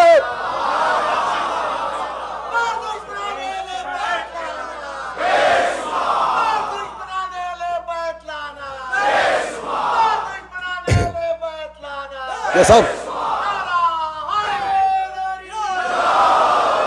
सलामत रखे। देखिए कोई हदीस तो नहीं है, सारा हज पढ़ा है और जो सब करके आए हो। अब पूछो कहां से पढ़ा है, तो अब ले जाके दिखाऊंगा कहां से पढ़ा है। अब पूछो ना हवाला, हवाले दे के हवाले कर रहा हूं। अब तीसरा पत्थर, अब समझ में आया, बड़ा उससे छोटा, उससे छोटा। अब हम पहुंचे हज करने, कहने लगे मौलवी साहब चलो पत्थर मारो। हमने कहा हम तो नहीं मारते। मैंने कहा क्यों? कहा यहां आपने बुलाया कि यहां पर एक तो सजदा करो, तवाफ करो, तो हमें यहां अल्लाह मियां नहीं मिला। हकीकत है, दो ही तो चीजें हैं। और दूसरी तरफ आपने कहा पत्थर मारो तो शैतान नहीं मिला। जब हम अल्लाह के घर में पहुंचे तो काबे में ना अल्लाह मिला ना शैतान, मगर कुछ निस्बतें मिली, मगर कुछ निस्बतें मिली। काबा मंसूब था अल्लाह की तरफ, उधर सजदा किया। खंबे मंसूब थे शैतान की तरफ, उधर पत्थर मारे। यानी हज ने बताया कि अगर काबिल एहतराम न मिले तो निस्बत दे के चूम लेना, काबिल लानत न मिले तो निस्बत दे के पत्थर मार देना।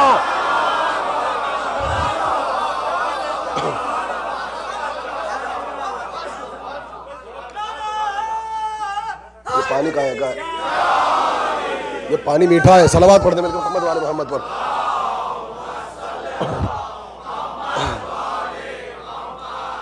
अब ये हुआ हज। बस 2-4 जुमले तबर्रुकन देखिए, सुनिएगा, और आज की मजलिस का तोहफा है बस, इसके अलावा कुछ नहीं।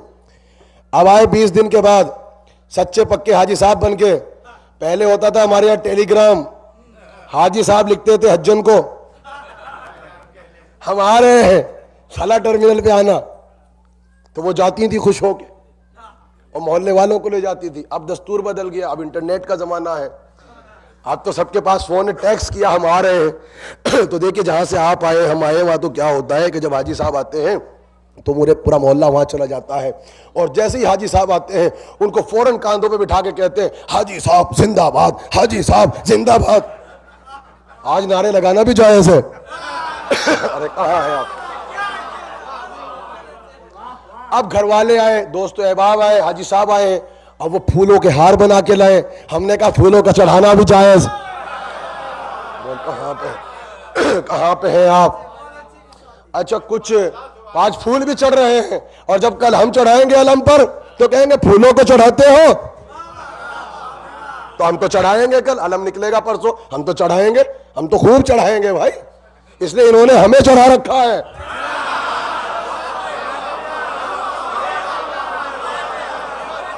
कहाँ है भाई? हम तो चढ़ाएंगे। अब नारे लग रहे हैं, मोहल्ले मोहल्ले जा रहे हैं। अच्छा कुछ ऐसे भी थे जिन्हें इससे मतलब नहीं, कहने लगे हाजी साहब हमारे लिए कुछ लाए हो,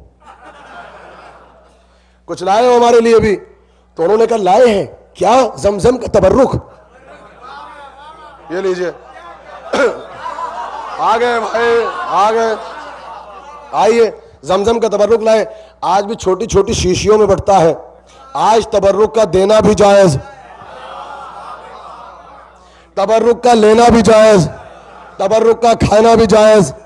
मैंने हाजी साहब से कहा कि हाजी साहब आप तो आए हैं मक्के से, एक बात ईमान से बताइए आप कि अगर आपके सामने 2 पानी हो, एक तो है इस सेंटर का, एक है जमजम का, कौन सा इस्तेमाल करेंगे आप? कहा हम तो यहाँ के पानी को हाथ भी नहीं लगाने, सुभान अल्लाह, हम तो जमजम का पानी इस्तेमाल करेंगे। मैंने कहा किसी को 1 हफ्ते मिल जाए, का क्या कहने? तो मैंने कहा अगर किसी को सारी जिंदगी मिल जाए। देखिए अब तो विद इन 24 आवर एवरीडे आप जमजम का पानी मंगा सकते हैं, ठीक है, फासले सिमट गए। तो मैंने कहा अगर किसी को एवरीडे मिल जाए, तो कहने लगे अब तो खटका ही नहीं, अब तो इस पानी को हाथ भी नहीं लगाएंगे, अब तो उसी पानी को इस्तेमाल करेंगे। नमाज में 2 ही चीजें हैं, वुजू किया जाता है पानी से, सजदा किया जाता है मिट्टी पे। ए भैया मुसलमान, तुझे जब तक जमजम का पानी मिले दूसरे पानी से वजू ना करना, मुझे जब तक आके शफा मिलेगी दूसरी मिट्टी पे सजदा ना करूंगा।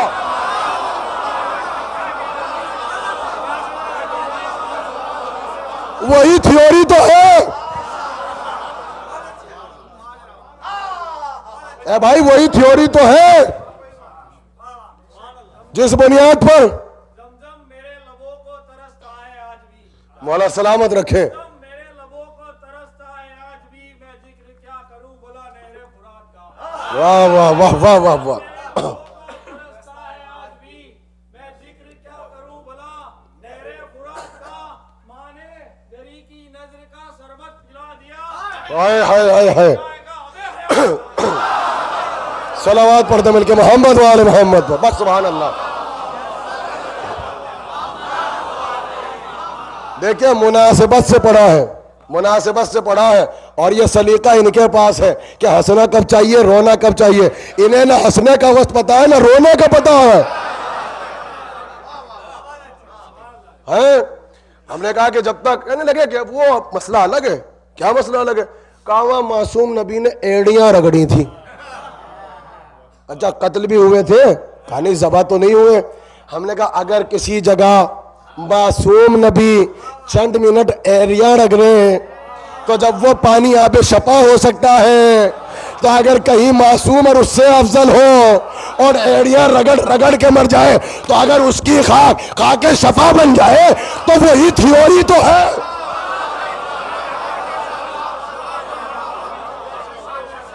ओ भाई समझ, तुझे 20 दिन पहले क्यों बुलाया था? समझ 20 दिन पहले क्यों बुलाया था? इसलिए बुलाया था कि अगर अभी तक अज़ादार नहीं बना तो हज करके पक्का अज़ादार बने। तो कुछ लोग हर साल जाते हैं, जो हर साल जाता है ना उसे सबसे ज्यादा नारे लगाना चाहिए। सलावात पढ़ते मिलके मोहम्मद वाले मोहम्मद पर। यही है हज का मकसद। अब हमारे यहाँ बेटा बस आखिरी जुमला मैं ज़हमत तमाम करूंगा, मुझे मसाइब की तरफ जाना, चूंकि खास शब आ रही हैं। अब हमारे के यहाँ पर एक तबका उठा, इंटेलेक्चुअल तबका, जिनमें इल्म का बुखार चढ़ा है, हाँ, जिन्हें अदावत अली का होका चढ़ा है, जी, जिन्हें वायरस की बीमारी है, अकीदा बिगाड़ वायरस, जिन्हें अदावत अली का बुखार चढ़ा है। अभी नहीं बोलेंगे आप, जो बीमारी कम नसबी में मुब्तला है, जब तक बोलोगे नहीं तो पहले इतने जुमले सुनाऊंगा जब तक हाथ नहीं उठेगा। कहा कि अच्छा दर्द मिल्लत पूरे साल सोता है, पूरे साल सोता है, जहां चांद निकला ये रोज खाना खिलाते हो, दर अब्बास में जाओ रोज खाना, यहां देखो इतना बड़ा हॉल बना है रोज खाना, बाहर फल रखे हैं अभी मैंने देखे, वहां मिठाई रखी है, वहां चाय चल रही है, कहा रोज खाना रोज खाना। हमने कहा खानदानी रईस है भाई,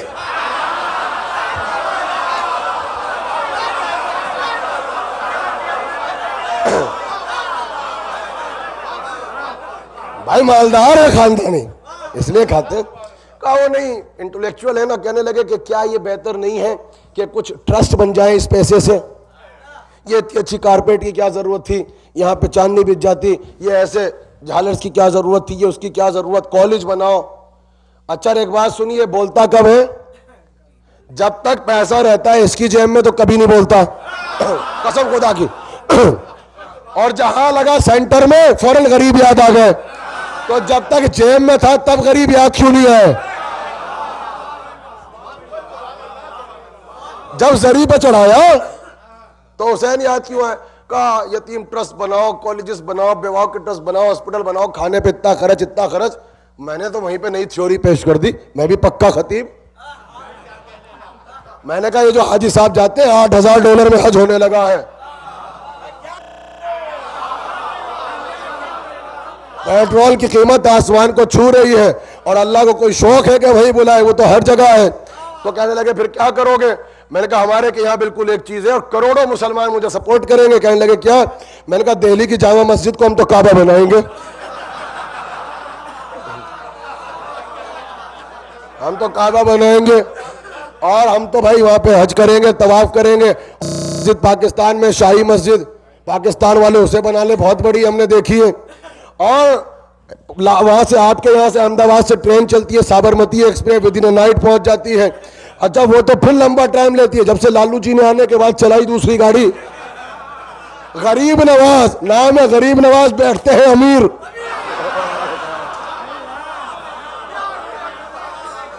ये तो हमारी हुकूमतें हैं। तो कहा कि इसमें इख्तलाफ भी नहीं होगा, इसे काबा बना लो और यहाँ पे तवाफ करो, सर भी मुंडवाओ, 2-2 रुपए में, 5-5 रुपए में। वही जाओ मस्जिद के पास कपड़ा मिलता है 100-200 रुपए का।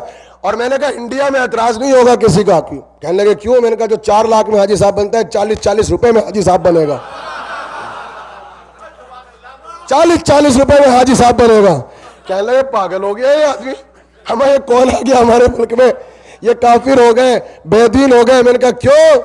मैंने कहा काफिर नहीं कहिएगा, हिंदुस्तान के कई करोड़ मुसलमानों का इजमा है। कहां पे हैं आप? कई करोड़ मुसलमानों का इजमा है। कहने लगे चाहे पूरी दुनिया के मुसलमानों का इजमा क्यों ना हो जाए, काबे के मुकाबले पे काबा नहीं बन सकता है। अबे मैंने कहा तू पागल हो गया है, काबे के मुकाबले पे काबा नहीं बन सकता, और मौलूद काबा के मुकाबले पर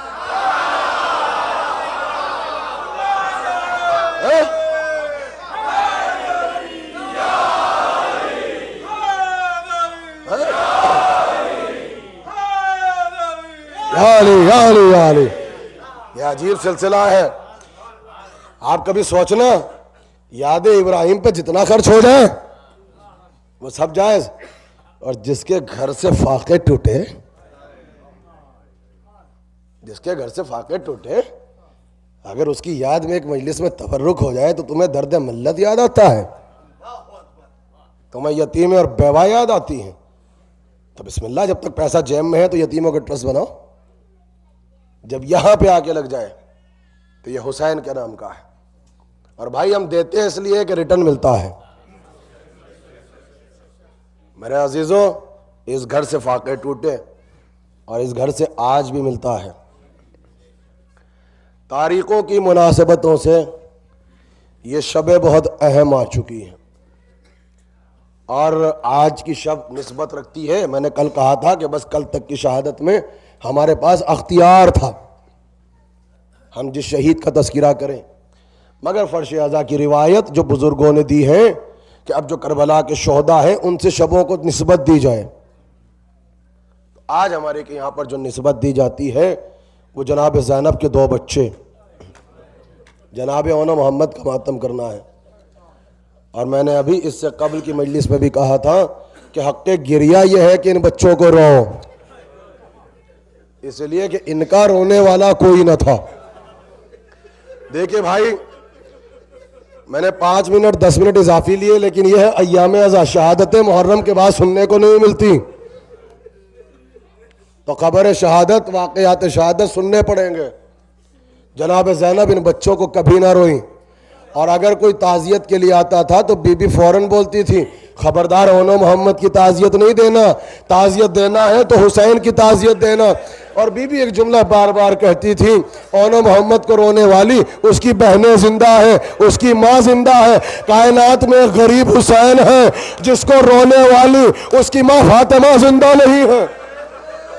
जो जहां पे बैठा है, जो जहां पे बैठा है वहां पे मातम करे, इसलिए कि जो आज न रोए फिर वो कब रोएगा।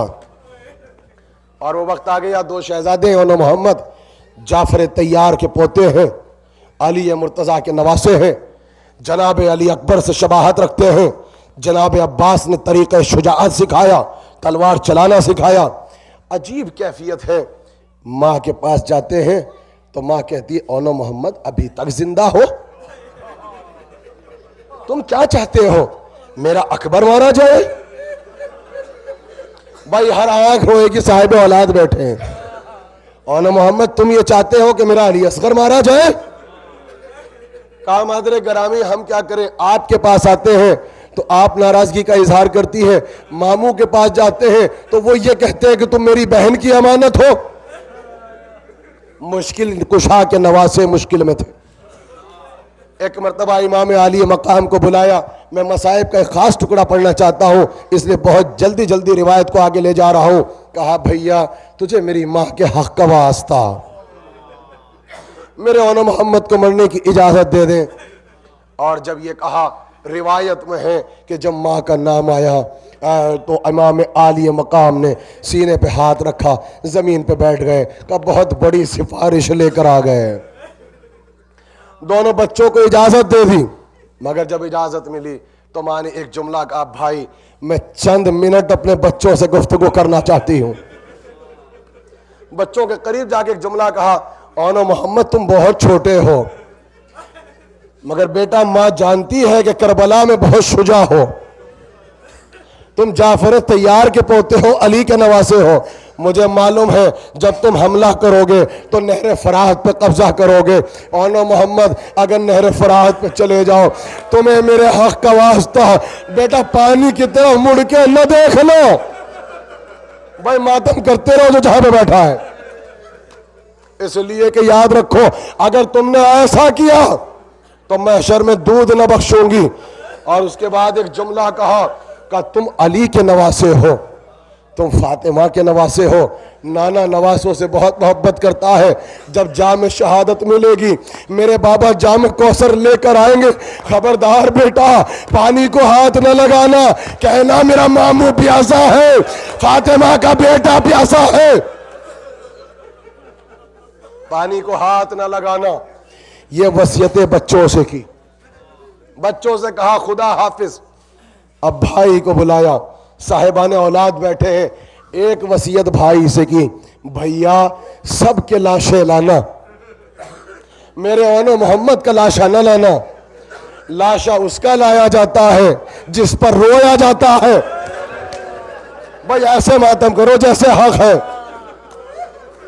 नौजवानों, 2 यतीम बच्चों, गरीब बच्चों का मातम करना है, जिनको रोने वाला जिंदाने शाम तक कोई न था। अल्लाह अकबर। वादा लिया, रिवायत में है बच्चे इतने छोटे थे, एक को अब्बास ने गोद में लेके सवार किया, एक को हुसैन ने उठाया, दोनों बच्चे चले, जाम शहादत को मिला। मैंने मसाइब को समेटा, निज़ाम फितरत है।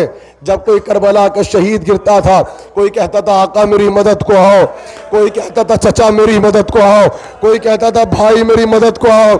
मगर ज़ैनब का एक बेटा इतना छोटा था, जब घोड़े से जमीन पर आया तो तड़प कर इतना कहा, अम्मा। ज़ैनब के छोटे बेटे ने किसी को नहीं पुकारा, मैं बहुत आहिस्ता आहिस्ता पढ़ूंगा, किसी को नहीं पुकारा। वक्त आखिर माँ को याद किया। जब आवाज पहुंची, इधर से हुसैन चले, इधर से अब्बास चले, अली अकबर जिंदा थे, कासिम जिंदा थे। जब जाके देखा तो क्या देखा कि जो मोहम्मद थे जिस्म से रूह निकल गई। हुसैन ने सर उठाया, जानू पे रखा, कभी सीने से लगाया, मगर एक मर्तबा करीब से देखा कि औन की सांसें चल रही है। और ऐसा लगा जैसे जब सांसें चल रही है तो औन कुछ कहना चाहता है, कुछ कहना चाहता है, मगर नकाहत है, मगर कमजोरी है, सांसों की हरकतें उखड़ रही है, नफस तंगी कर रहा है। कान करीब ले गए, बेटा क्या कहना चाहता है, बेटा मामू से क्या चाहता है। ये सबसे छोटा बच्चा था, ये इतना छोटा बच्चा था, आहिस्ता से हाथ उठा के कहा, मामू क्या ये मुमकिन है कि बस एक मर्तबा माँ की जियारत करा दो। साहिब वाले औलाद बैठे, मामू क्या ये मुमकिन है कि बस एक मर्तबा माँ की जियारत कर दो। हुसैन ने कभी अब्बास को देखा, कभी औन को देखा, कभी बहन की वसीयत याद आई, बस एक मर्तबा का अब्बास मैं इमाम में वक्त हूं, बेटा इसे जल्दी से उठा। और तेजी के साथ बहन के पास लेकर चलो। औन को उठाया, अब्बास ने सीने से लगाया, एक मर्तबा तेज रफ्तारी के साथ कैमे में पहुंचे। जुमला सुनोगे, वो माँ जो बिल्कुल न रोई। जब जाके फिजा ने कहा बच्चों का लाशा आया है, ज़ैनब ने कोई शिकवा तो न किया, बस एक जुमला का, अम्मा फिजा मुझे कुछ नजर क्यों नहीं आता, अम्मा फिजा मेरी आंखों के सामने अंधेरा क्यों आया। फिजा ने हाथ पकड़ा, फिजा ने हाथ पकड़ा, औन के करीब पहुंचाया, कहा बेटा किस लिए आए हो। आहिस्ता से हाथ उठा के कहा, अम्मा मेरा सलाम, अम्मा हमारा सलाम। और उसके बाद एक जुमला का, अम्मा हम लड़ते लड़ते फरात पे गए थे, हमने पानी नहीं पिया।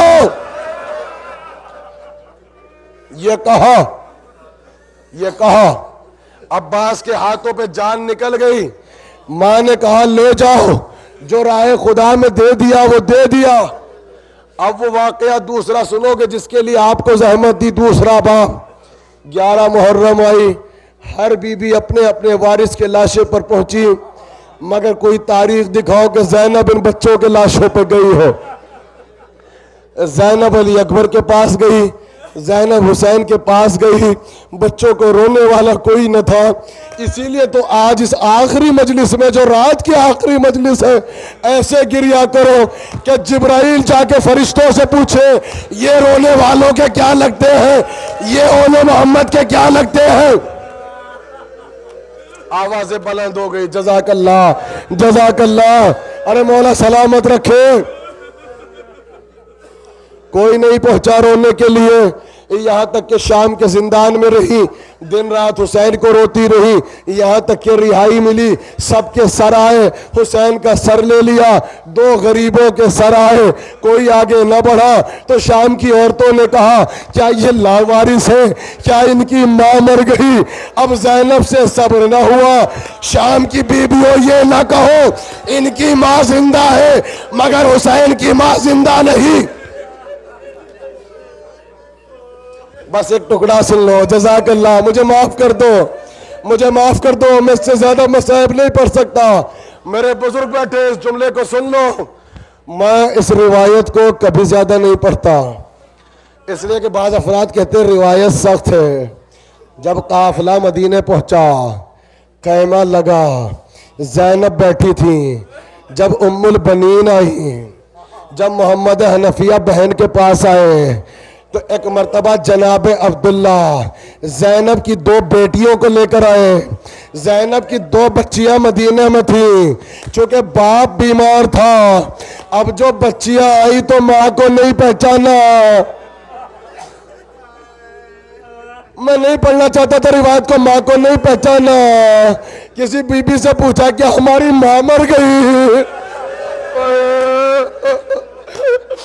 मैं नहीं पढ़ना चाहता था रिवायत, क्या माँ मर गई। ज़ैनब ने सर न उठाया, मैं कुलसुम आगे बढ़ी, बेटा ये माँ बैठी हो।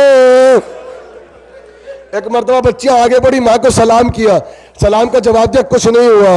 एक मरतबा ज़ैनब ने देखा दोनों बहनें किसी को तलाश कर रही है, कभी इधर देखती है, तुमने सुन कैसे लिया, कभी इधर देखती है। आखिर में माँ के करीब पहुंची, माँ उठी मगर जलाल के आलम में उठी। अब ज़ैनब ज़ैनब नहीं थी, अली बन गई। कहा खबरदार अगर मेरे करीब आना तो उन्होंने मोहम्मद का न पूछना, अगर मेरे पास आना अली अकबर का।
अलविदा अलविदा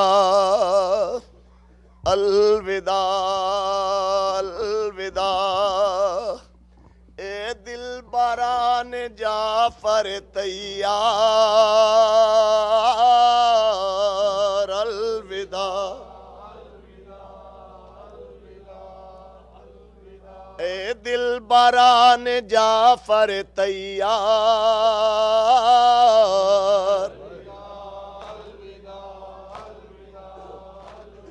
ए दिल बारान जाफर तैयार।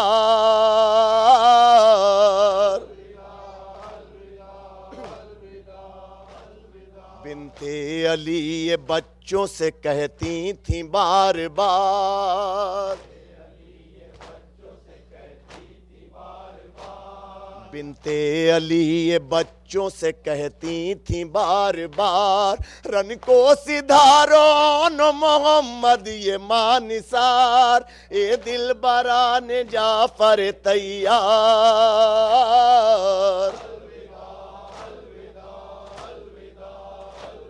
ए दिल बरान जाफर तैयार।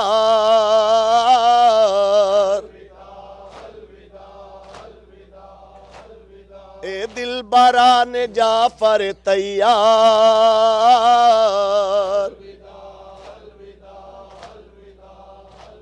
शेरे खुदा की बेटी के तुम दोनों शेर हो,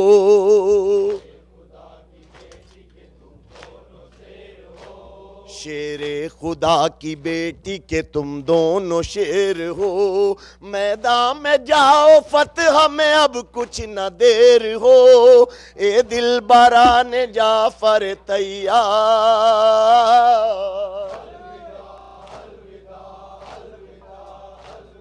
ए दिल बरान जाफर तैयार,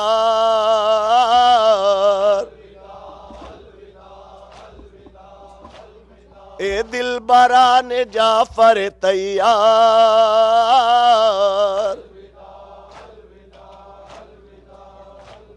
हर बात अपने सिन से सिवा हो तो बात है,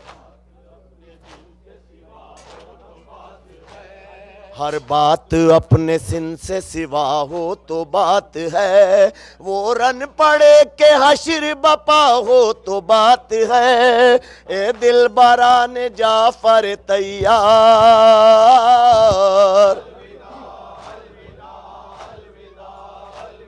ए दिल बरान जाफर तैयार।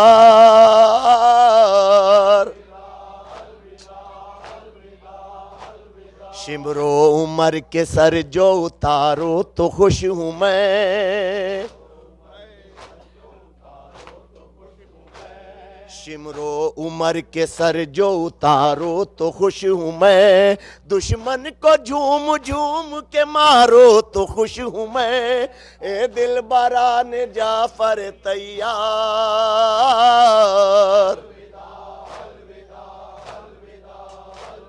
ए दिल बरान जाफर तैयार।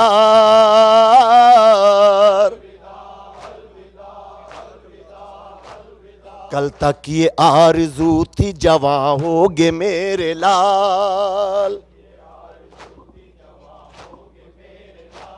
कल तक ये आरज़ू थी जवां होगे मेरे लाल। शादी रचाऊंगी ये गलत था मेरा ख्याल, ए दिल बरान जाफर तैयार,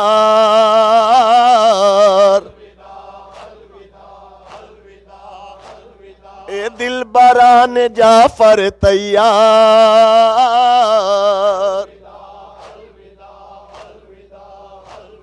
अब तो ये आरज़ू है कि तुम रन में काम आओ, अब तो ये आरज़ू है कि तुम रन में काम आओ। सेहरों के बदले खून भरे चेहरे मुझे दिखाओ, ए दिल बरान जाफर तैयार,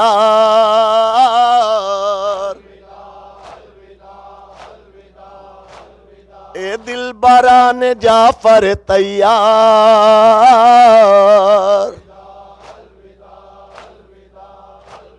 बच्चों ज़ईफ मामू को ज़हमत न दीजियो,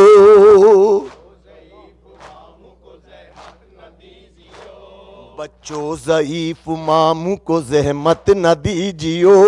लाशें उठाए भाई तो जुम्बिश न कीजियो, ए दिल बरान जाफर तैयार,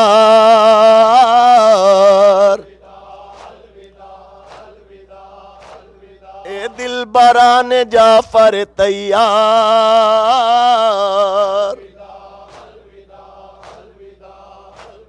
मैदान में बेकफन न तुम्हें छोड़ जाऊंगी,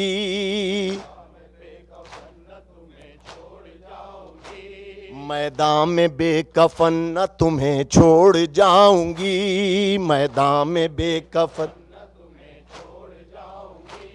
मैदान में बेकफन न तुम्हें छोड़ जाऊंगी।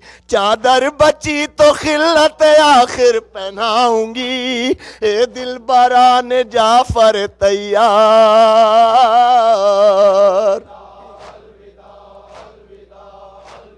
ए दिल बरान जाफर तैयार,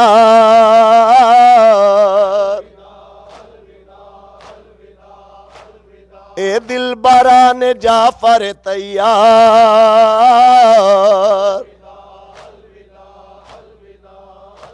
ए दिल बरान जाफर तैयार।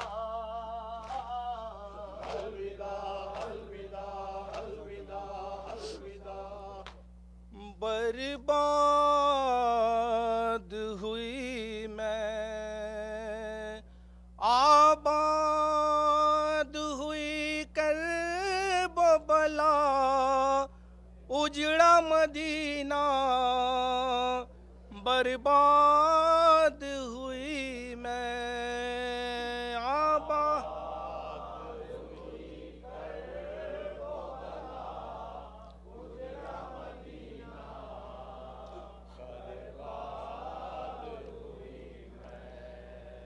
ज़ैनब को नरासाया मुहर्रम का महीना बर्बाद आबाद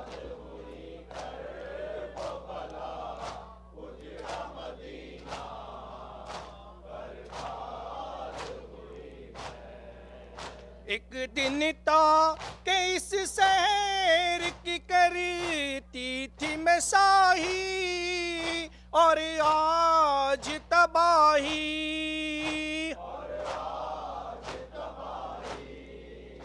बेगुस्ल पड़ा मोर नबूवत का नगीना बर्बाद हुई आबाद हुई कर्बला, उजड़ा मदीना बर्बाद हुई किस लाश पे रो किसे छोड़ूं मैं बरादर, लाशे है 72,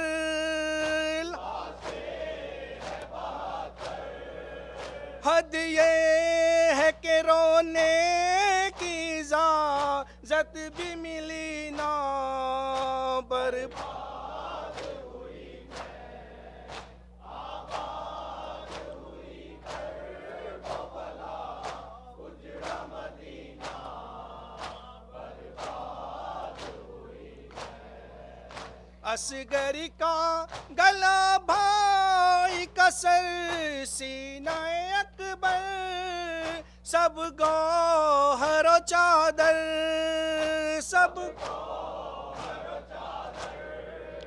इस दस्त में लूटा गया ज़ैनब का खजीना बर्बाद हुई मैं, आबाद हुई कर्बला, उजड़ा मदीना बर्बाद हुई मैं।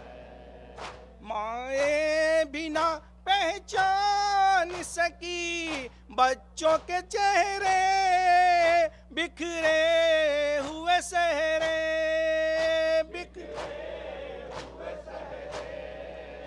है खून के दरिया में गरीबों का सफीना बर्बाद हुई मैं, आबाद हुई कर्बला, उजड़ा मदीना बर्बाद हुई मैं। एक आग है खैमों में कयामत का समा है, गाजी तू कहाँ है, गाजी तू कहाँ है, देखो तो रिदा छीन गया सिमर कमीना बर्बाद हुई मैं, आबाद हुई कर्बला, उजड़ा मदीना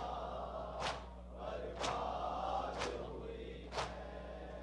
चादर छीनी दुर्रे लिए अब जुल्म न ढाओ, बाबा से मिलाओ,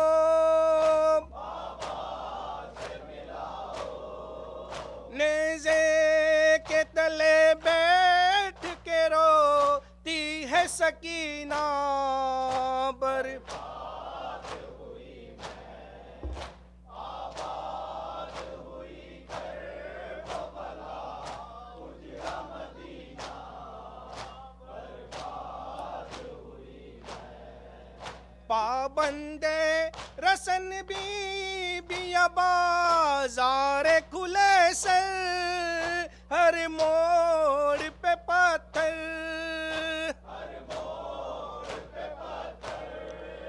मासूम यतीमों का बहा सुर्ख पसीना बर्बाद हुई आबाद हुई वो बला उजड़ा मदीना बर्बाद हुई। सौ का सर मकतल ये कहा बिनते अली ने, ज़हरा की पली ने,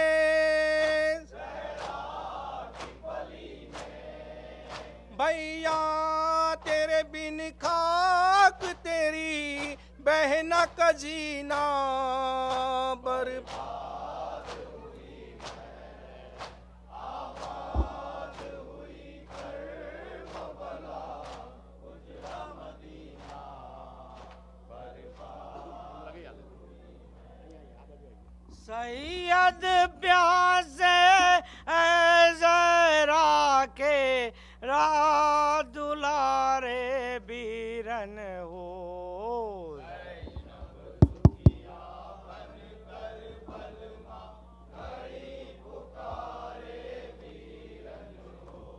हे हक ने तेरा हर नाज उठाया, हे आके मलक ने झूला झुलाया, हे हाय जमाना कैसा आया, हे खून तेरा उम्मत ने बहाया, हे दीन की नगरी के दीपक आकाश के तारे बीरन हो,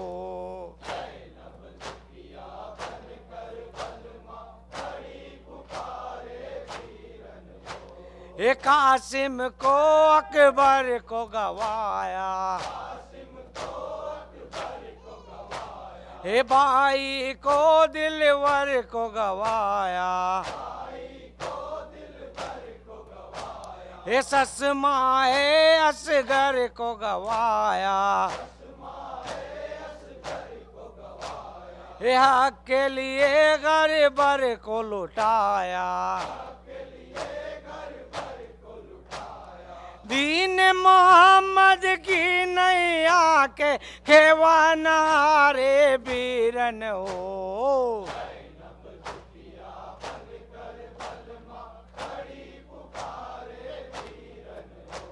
हे साबिर भैया के फिदाए, हे बन में लुटाई अपनी कमाई, हे रन में जवां की लाश उठाई, नारे सदियों मात को रिहाई, हे पापी उम्मत के मोहसिन अल्लाह के प्यारे बीरन हो,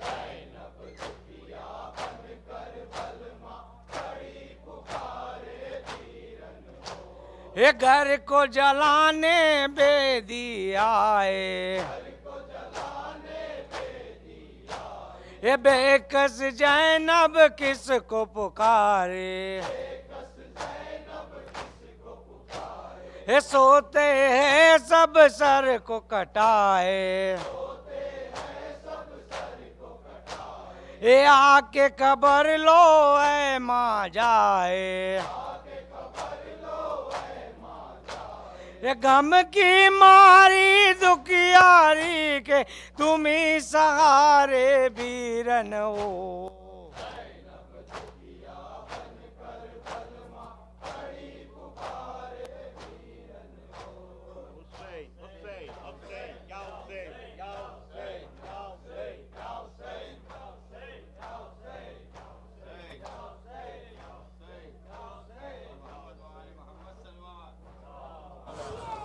मुहम्मद व आलिहि। बिस्मिल्लाह। अस्सलामु अलैका या रसूलुल्लाह, अस्सलामु अलैका अली मुर्तज़ा, अस्सलामु अलैका या फ़ातिमत ज़हरा।